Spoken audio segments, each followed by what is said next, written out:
In 1673, French explorers Jacques Marquette and Louis Joliet paddled 40 days up the Mississippi River to the Illinois.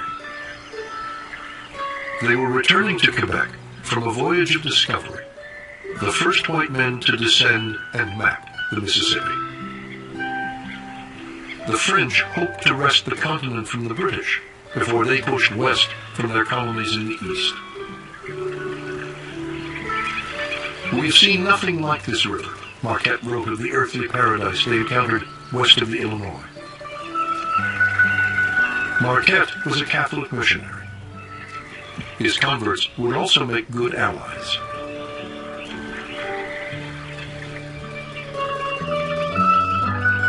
"There are great prairies," noted Joliet, a geographer, with grass 5 or 6 feet high. They had discovered the tall grass prairies, an ocean of grass that flowed for 1,000 miles to the Rocky Mountains.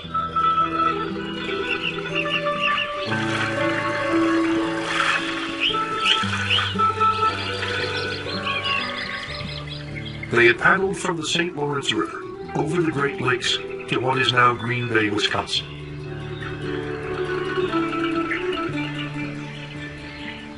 They made an arduous portage up rapids and waterfalls to a continental divide, then descended to the Mississippi.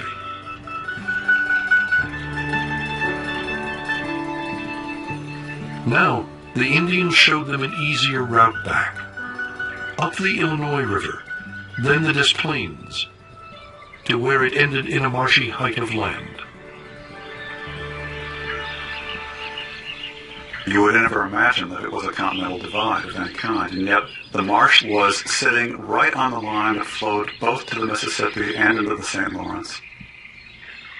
At high water times, in fact, that marsh emptied into both, so that at the highest of waters you could probably canoe directly from Lake Michigan on into the Mississippi watershed, which is amazing.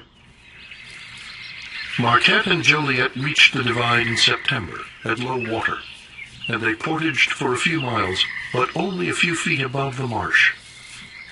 Joliet would recommend to the French in Quebec a canal for canoes that would avoid the portage, a canal that would link the St. Lawrence to the Mississippi.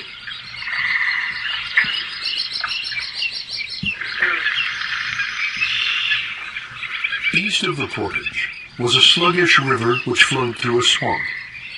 The Indians called it Chigagou, the place of the wild onion, or skunkweed.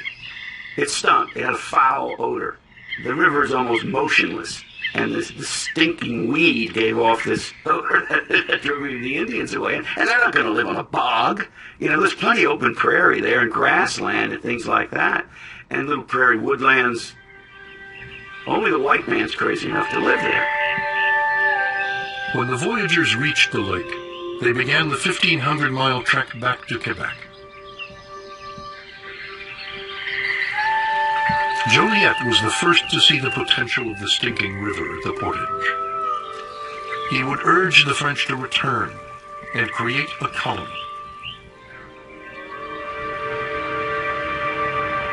In their war with the British, he knew it could command the continent.